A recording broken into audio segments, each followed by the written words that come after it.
বৃষ্টিতে তো ভিজে গেছেন আপনি। হ্যাঁ, বৃষ্টির মধ্যে ভিজা তো মনে করেন যখন ঠান্ডা লাগেছে। যাত্রী হয়। যাত্রী তো বৃষ্টির মধ্যে হালকা কিছু হয়, হইলেও তো মনে করেন যে মানুষের মন নষ্ট করে বাড়ানো লোন জানা। এরপরে মনে করেন যে ঠান্ডা লাগবে যাইতে দিকে বাসায় আর গাড়ি চালানোর জন্য তো অসুখ বিসুখ করলে তো জানালা।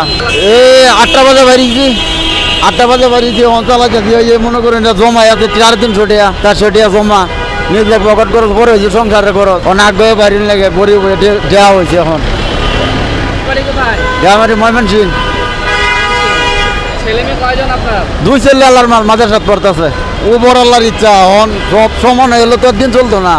আমরা গরিব মানুষ, খাইতে খাওয়ান লাগবো, খাইতে খাইতে তারপরে মনে করেন যে আইল্যান্ড মাইল্যান্ড করে তুইছে তারা এখন ক্ষমতা না, টাকা বেশি দেবো কে, ভাড়া যেটা আছে এটাই। এখন এই যে মনে করেন যে যাত্রী যদি 10 টাকা বেশি চাই, যদি কজে কেন